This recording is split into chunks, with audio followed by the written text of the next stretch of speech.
Boa tarde a todos.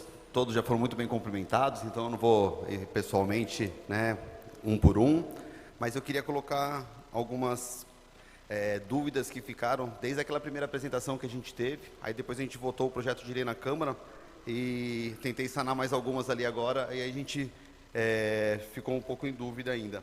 Na apresentação do Elvio, a coisa que mais me chamou a atenção, que nos preocupou mais, é quando o Elvio coloca esse gráfico aqui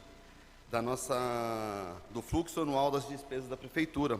E aí o senhor garantiu aqui ao nobre presidente que não haverá nenhum risco de nunca a COSIP ficar menor do que o que vai ficar o valor do contrato.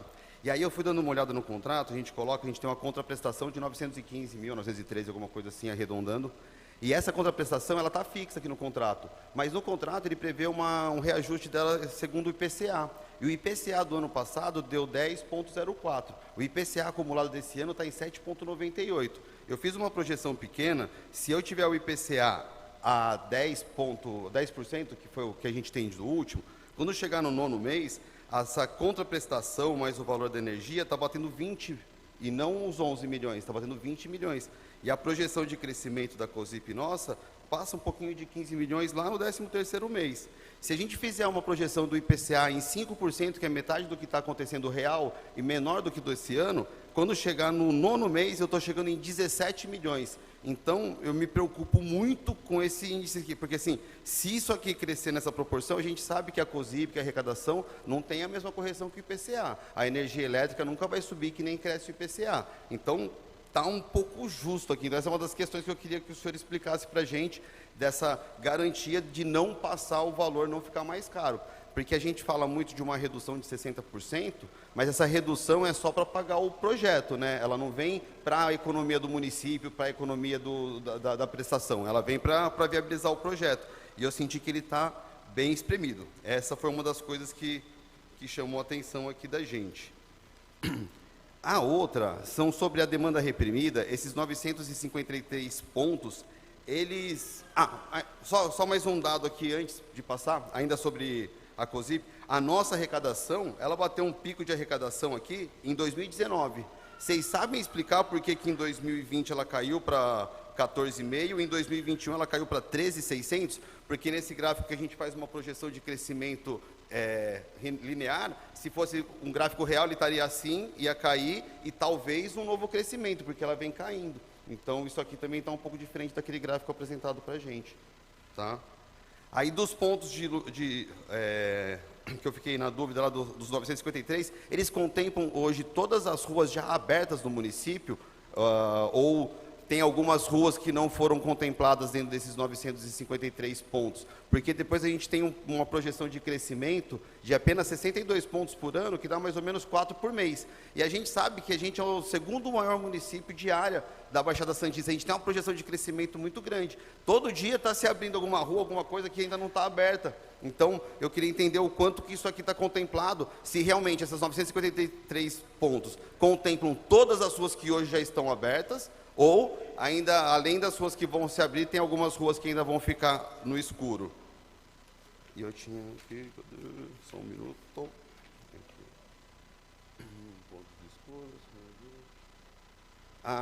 Tem um ponto também que a gente assinou no contrato, no projeto de lei, esse parágrafo único no final do contrato, do projeto de lei, ele diz: o saldo financeiro positivo apurado em balanço anual será transferido para o exercício seguinte a crédito do próprio fundo. E aqui em 2 momentos a gente tem que, se houver uma economia maior, sobra um saldo para o município. Se houver alguma locação do equipamento para alguma Vivo da vida que seja, também teria uma receita de 15% para o município. Mas quando a gente põe no projeto de lei, fala que todo o saldo financeiro dessa operação é retransferido para o fundo que garante o pagamento das parcelas. Então, em qual momento que o município tem direito a algum desse retorno que vocês tinham comentado aqui? Outra coisa que ficou um pouco... Aí acho que talvez o nobre secretário que pode sanar, porque assim a gente fala aqui da durabilidade de 13 a 25 anos. E aí a gente lá na Praia do Sonho, a gente fez a troca da iluminação antiga por iluminação de LED. E quanto tempo tem isso? Eu sei que é constante a troca das iluminações lá. Eu não consegui ver acho que já tem lá o canto da produção de novo, está praticamente ele todo lá escuro. E né, a gente tem o quê? 1 ano de teste, e nesse 1 ano a gente viu que a gente teve muita manutenção. Esse é algum problema de instalação no nosso local, não importa isso, porque vai estar previsto no contrato, eles vão ter que dar manutenção. Então foi outro que me chamou a atenção, porque a gente fala uma durabilidade muito grande, e quando a gente faz um teste numa área pequena, a gente teve ali, sei lá, talvez 30%, 40% de ter que ter tido de troca no intervalo menor de 1 ano. Então, essas coisas me deixaram um pouco em dúvida, se eu puder ter esses questionamentos. Acho que era mais isso que eu queria passar, tá bom? Muito obrigado. Então, agradecemos as considerações, e agora vamos passar as respostas, sempre no púlpito, tá? Pessoal, sempre para fazer as... Obrigado, vereador Henrique. Fico muito feliz de observar que o senhor foi fundo no exame do projeto, e é exatamente isso para que serve audiências desse tipo, para que a gente possa polemizar, identificar eventuais lacunas. A partir daqui, se pode sair modificações, pode. Então, somente depois de apuradas essas modificações, a gente vai publicar o edital. Então, eu, em primeiro lugar, agradeço a sua bastante qualificada intervenção. Primeiro que a previsão, acho que vou marcar isso um pouco, a previsão é sempre uma estimativa com base em eventos históricos, né? E, obviamente, a gente busca perceber as variações ao longo do tempo, em função de um tempo maior, porque nós estamos falando de um trabalho de 13 anos, não é um trabalho e um projeto que vai durar 2 anos, 3 anos. Aí, se tiver um soluço, como pandemia, tudo se desmonta. O que se espera é que, ao longo do tempo, essa previsão ganha consistência, mesmo que ela tenha uma variação em períodos menores. Daí porque é importante que, num período de sobra de caixa, esse caixa reverta para dentro do próprio fundo, para eventualmente, mais de 3 anos adiante, se houver um pequeno curva negativa na arrecadação em relação à correção, que o senhor tem toda a razão, pode haver um descasamento de correções, de correção de IPCA versus a correção da energia. Então, por isso que é necessário a gente fazer essa acomodação dentro desse fundo. O fundo, por outro lado, ele tem tempo para fazer isso, porque ele tem um fundo de reserva de 3 prestações, ou seja, 25% a mais, que é constituído logo no primeiro ano. Então, ele, mesmo que tenha logo no segundo ano, apareça uma divergência, ele tem um tempo para poder fazer pagar isso daí, para que 2, 3 anos mais adiante, a receita, esse descasamento reverta, e aí você passa a ter um reajuste da eletricidade maior do que o valor da correção do IPCA da despesa, e com isso, ao longo do tempo, você vai corrigindo. É esse o sentido. Digo também que, ao longo dos últimos anos, em pouquíssimos anos, a correção de energia ela não foi maior do que a do IPCA, porque ela primeiro que ela é regulada, né? Ela tem a ver com os custos que envolvem as empresas, e nos últimos, por exemplo, nos últimos 3 ou 4 anos, com o IGPM lá em cima, com um monte de índices lá em cima, esse custo, essa receita aumentou até muito mais. A rigor, nós somos conservadores, porque essa receita associada à energia, muito mais do que o IPCA. Não significa que em 2020, por conta do acidente, não tenha havido uma queda em relação ao ano anterior. As empresas pararam, o comércio parou, o consumo caiu. E olha que o consumo caiu marginalmente naquele período.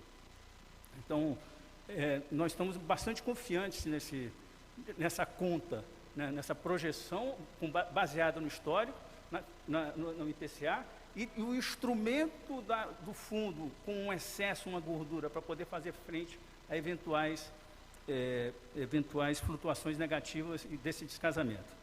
Acho que esse eu não sei se eu consegui responder 2 das perguntas. 953 pontos, que é o que falta, 953 pontos que falta, sim, é para cobrir tudo, certo? Está incluído aqui. São 2 tipos de falta de luz. Uma é demanda reprimida, são ruas que estão sem. A outra é insuficiência onde tem. tem pontos escuros, então tem que botar um poste a mais, tem que aumentar. Então, ponto escuro e demanda reprimida foi mapeado em 100% da cidade, do que existe. Então, terminou isso daí, aí agora vamos olhar o crescimento. Nós fizemos esse crescimento, uma taxa de crescimento da cidade também num período longo. É óbvio que se a gente tivesse o IBGE 2020, nossa previsão de crescimento seria muito mais acurada, não tivemos, mas mesmo as projeções do IBGE apontam até uma visão mais conservadora. As cidades no Brasil, o Brasil está envelhecendo, as cidades tendem a acomodar, e o que era uma progressão aritmética tem sido de crescimento decrescente, parece uma contradição, é um crescimento decrescente, ele vai crescendo, mas no ano seguinte ele cresce menos que no ano anterior, então ele tende a fazer uma curva assim para baixo, e chegar em algum momento, daqui a 10 ou 20 anos, e que a cidade está do mesmo tamanho que estava 20 anos atrás. Então essa aqui é a expectativa para todo o Brasil.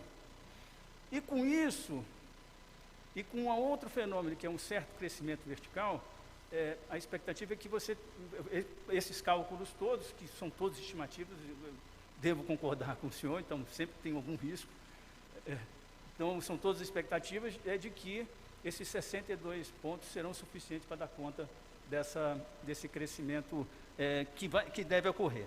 Eu vou te honrar, Itanhaém vai se orgulhar.